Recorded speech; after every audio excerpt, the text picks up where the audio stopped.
My daughter is starting with the company, so I need you to resign today. It's your last day." On the morning of the 20th, the president suddenly informed me that I was being let go. I was taken aback and struggled to find words. The 20th was when we paid our suppliers. While some payments were done via bank transfers for long-standing suppliers, I typically handled direct payments, which also served as a courtesy visit. "You look like you can head home right away. I'll give you the day off, just for you, so please leave promptly." I was briskly pushed out from behind and the door slammed shut right in front of me. I didn't know where to begin to protest. My name is Emily. I joined this family-owned paving company right after high school and have been working as a clerical worker for 10 years. Or rather, I should say, I was a clerical worker until just now. There were about 20 employees, and when the former chairman was still president, the workplace atmosphere was excellent. It was a company that made you feel at ease. Even the chairman, who has since retired, used to actively engage with younger employees, and Catherine, his wife, would come in daily to manage various tasks until the chairman fell ill. Kelly, their daughter, was adept at both field and office work, and her husband, the site manager, was highly respected by the on-site employees. Despite being from the founding family, they never acted superior or looked down upon anyone. It would have been wonderful if this enjoyable and trouble-free company life had continued, but unfortunately, reality turned out to be less sweet than expected. At the end of last year, cancer was discovered in the chairman during the company's annual medical checkup. He made the difficult decision to retire as president, appointing Kelly's husband, the site manager, as his successor. Both myself and the other employees unanimously supported this decision, agreeing that the chairman should prioritize his treatment and wishing him a long and healthy life. However, unexpectedly, the chairman's eldest son, Tom, whom I had never heard of before, appeared with his family. It turns out the chairman had another child besides Kelly. Tom had been estranged from the family for about 30 years, a fact unbeknownst to me. According to senior employees, Tom had a troubled youth and was notorious for getting into trouble with the law. Whenever he caused problems, it was said that the chairman and Catherine would personally apologize on his behalf. After dropping out of high school, Tom became involved in multi-level marketing and other dubious activities, leading to his eventual disarmament by the chairman. Despite being estranged for a considerable time, Tom suddenly appeared one day, exclaiming, "Dad, I've been wrong all this time. Please forgive me," as he pleaded before the chairman. I was utterly taken aback. Working in a small company where the president's office and the clerical room were one and the same, I witnessed the entire scene vividly. Tom expressed his desire to reconcile and work together in the company, but I couldn't help feeling that such words weren't appropriate coming from someone who had been disowned. I apologize to everyone, but I implore you to consider giving Tom another chance. Kelly and the seasoned employees found it difficult to fully celebrate, knowing about Tom's troubled history. However, they couldn't turn down the chairman's heartfelt plea. As a result, Tom's family moved into the annex of the chairman's house, with Tom taking on a role within the company while his wife managed household duties as a homemaker. Their daughter, whom I glimpsed only once when she visited the company, seemed to be a college student. The chairman mentioned, after facing hardships in life, Tom must have turned over a new leaf. Catherine, too, was tearfully overjoyed at Tom's return with his family. They spoke optimistically about rebuilding the company together, but soon encountered an unexpected challenge. Tom insisted, as the eldest son, I should be the next president, causing tension with Kelly and the site manager. While putting on a facade of diligence in front of the chairman, Tom actually did very little. He frequently made demeaning remarks like, "Manual labor is for the workers, and we're all like worker ants, silently toiling away." Unsurprisingly, he quickly became unpopular among the staff. Some younger employees even approached the chairman directly, saying, "I can't work under these conditions." However, both the chairman and Catherine begged them to be patient, promising to talk to Tom and asking for a long-term perspective. Then, due to stress or other factors, the chairman's cancer suddenly worsened, leading to his hospitalization 3 months ago. It was at this critical juncture that Tom declared himself president. Employees advised Catherine and the chairman to uphold the original plan of appointing the site manager as president, but ultimately, they chose Tom, their own flesh and blood, over Kelly's husband. This decision caused murmurs of discontent among the staff, with some accusing them of being blinded by parental favoritism or senility.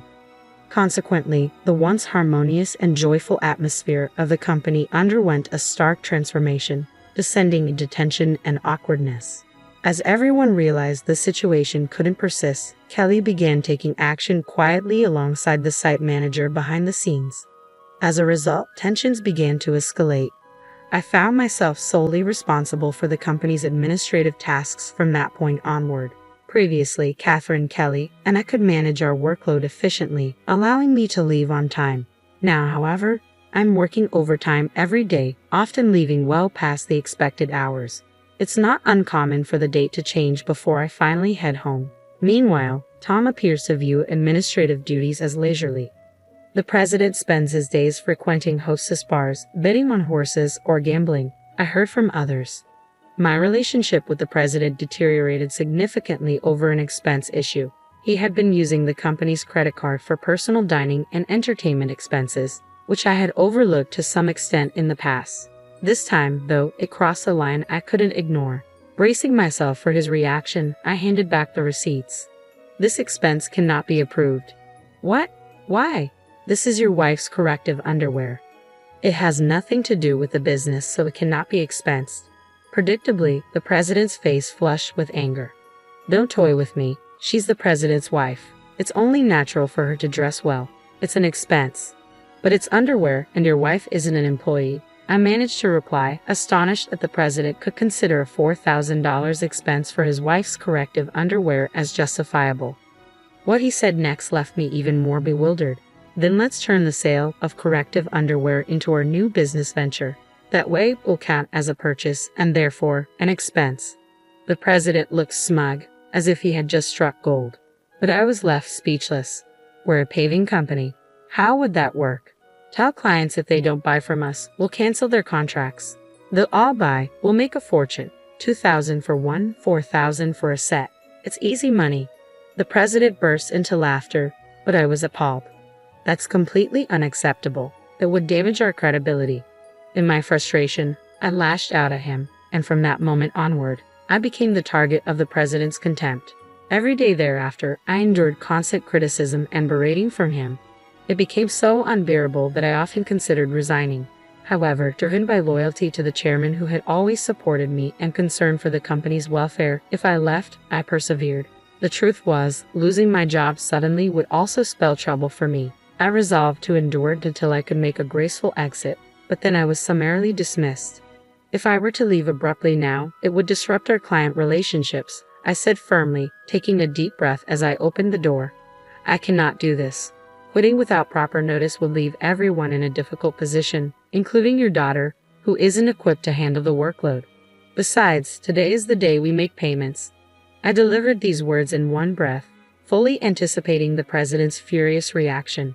As expected, his face flushed red with rage. Shut up. I already told you to resign because my daughter is joining the company. Today is your last day. Regarding the payments, let them wait until they come to collect. There's no need to pay them in advance. Excuse me, isn't it standard practice to pay for goods and services once you've received them? I responded, bewildered, trying to simplify it as if explaining to a child. But the president's next remark was so irrational that I couldn't believe he was speaking like a rational adult. In that case, just threaten to switch to another supplier. Tell them we won't make the payment this time, so they should give it to us for free. What? That's not something we can do, is it? I was so stunned that I struggled to find words. You're completely worthless. My daughter has a college degree. She can handle office work effortlessly. Being family, she won't question my purchases like you do. All talk and no action. Your presence is unnecessary in our company. Leave immediately. In essence, the president seems to believe that by assigning his daughter to handle accounting, he can easily pass off personal expenses as business expenses. Is that so? Just remember, I won't regret this. Words are futile now. My patience has run out. I swiftly gathered my belongings and hurriedly left the company. Yet I couldn't shake my concern for our clients. Knowing Catherine was occupied caring for the chairman, I called Kelly despite her busy schedule. It was urgent. I briefed her on the situation and entrusted the rest to Kelly. After leaving the company abruptly, I suddenly found myself with plenty of free time. Being terminated without notice was a clear violation of labor standards. If I reported this to the labor office, they would be in serious trouble. Thankfully, our company was part of the middle company payment system, which meant I could claim severance pay and 1 month's salary. This system supports small and medium-sized enterprises that struggle to provide severance pay independently. I didn't need to rush since I had up to 5 years from my retirement date to apply, and the Labor Office's statute of limitations was 2 years. With my professional habits, I meticulously planned the necessary procedures and decided to take it easy for at least a week. Having worked overtime and weekends constantly lately, I hadn't had time for anything at home. There were many places I had wanted to visit once I had settled down, so I chose to take a day trip to the beach for some relaxation. After rejuvenating myself by the sea, I checked my phone, which I had left in a locker, and noticed several missed calls, emails, and voicemails. I opened my email to find I saw a message from Kelly, assuring me that the payment had gone smoothly, and everything was in order. A wave of relief washed over me. Despite the abrupt demand from the president to resign, I couldn't shake off the guilt of leaving in anger. Next, I listened to the voicemail left by someone from the company. It was the president sounding panicked, demanding answers. What's going on? Are you saying I'm not the real president? Did you know about this? Explain yourself. Has he finally realized what a clueless president he is? I couldn't help but smirk to myself. After that, I systematically checked through my emails and voicemails. Among them, I listened to a voicemail from the chairman and immediately decided to head to the hospital. When I arrived at the chairman's hospital room that evening, Catherine was already there, and to my surprise, the president was also present. Upon seeing me, the chairman greeted me abruptly from his bed. "Emily, I apologize for my foolish son," he said sincerely. "What's going on here? I'm the official president. Explain yourself," Tom arrogantly shouted, clearly misunderstanding the situation. However, the chairman quickly silenced him. "Quiet down. It seems that Kelly contacted the chairman and Catherine right after I called her," I explained. Upon hearing this, the chairman directed his attention to Tom, addressing him as the president, and asked, "Do you really not know anything? What's going on?" I calmly explained to the president, who was shouting without understanding the situation. "In essence, Tom, you had no legal authority. Your role as president was merely titular. This might seem confusing without context, but president is a position within the company, not a legally defined role. The individual responsible for representing the company externally with legal obligations is the representative director. This is entirely distinct from the president's title, which can be changed freely within the company. Changing the representative director requires complex procedures and is quite cumbersome. 3 months ago, when it was decided that Tom would assume the role of president, there was significant opposition from Kelly, the site manager, and veteran employees. To resolve this, I proposed a method to appoint Tom as a figurehead president while retaining the chairman as the representative director. As someone familiar with company procedures and laws for my clerical role, I devised this approach. If Tom showed genuine commitment and earned the respect of all employees, only then would we initiate the formal legal procedures. However, if Tom proved unsuitable as president, the contingency plan was either his dismissal or the company's closure, with Kelly and the site manager preparing to start anew. Kelly had doubts about Tom's ability to change. The chairman and Catherine had unwavering faith in Tom until my unjust dismissal seemed to awaken them. If you aspire to be an entrepreneur, educate yourself thoroughly and prioritize your employees. I emphasized this many times. Isn't it straightforward now? Shall we proceed with the procedures? No, it's impossible. Our company offers stocks to employees who want them, and most have taken advantage of this. Emily owns 10%, making her a major shareholder. We can't disregard her opinions, and the other employee shareholders certainly won't side with you. As the situation sank in, the president's face grew pale. What? Don't I have any stocks? None. I intended to give you my shares once you truly prove yourself as president. I'm deeply disappointed in you. You were only after my wealth, thinking I had little time left, weren't you? The chairman slumped in despair, and Catherine fell silent, her face clouded with sadness. Brazenly, the president retorted, "Ha! Of course, I'm the eldest son. What's wrong with taking what I can get? The company is mine." I couldn't forgive him any longer. No, that's not correct. The chairman holds full responsibility as the representative director of the company. Additionally, as a shareholder, I can request a shareholders' meeting and seek your dismissal as president. The word dismissal made the president's face rapidly pale. You mean I might get fired? Damn. You're just an office worker, Tom, I pointed out. Emily is right. Now that things have come to this, no one will support you, the chairman affirmed. Catherine then spoke up, her voice filled with regret. Emily, I truly owe you an apology. I'm sorry for the trouble caused by my love for my son. Please tell me what you would like to do. I looked directly at the president. I don't want to work under you anymore, so I'm quitting immediately. However, I will take my severance pay, and I expect my 1 month's salary, including unpaid overtime and holiday work. I will report this to the Labor Standards Office, and as a shareholder, I will fight to remove anyone harmful to the company.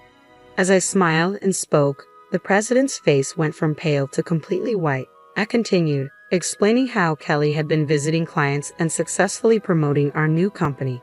Most clients had decided to switch to the new company, and nearly all of our employees were planning to move as well. That's impossible. I'll sue you, the president threatened, almost in tears. But the chairman dismissed him. I am the representative director. You have no such rights. The president, overwhelmed, collapsed to his knees. I felt a complex mix of emotions. Mr. President, it's a shame it came to this. If you had changed your attitude when you returned, things could have been different. There were many opportunities to learn and improve, but you squandered them all. This is a classic case of reaping what you sow. Eventually, the chairman decided to close the company, leaving Tom unemployed. The president's wife attempted to sell corrective underwear, but it didn't sell at all. They were reported for aggressive door-to-door sales and were eventually arrested for running a pyramid scheme. When Kelly returned to her parents' house for an errand, she found several boxes still filled with the unsold corrective underwear. Their daughter found employment at another company, although the details remain unknown. I now work at Kelly and the site manager's new company, and I am happy every day. I want to continue to cherish my relationships with people and live sincerely.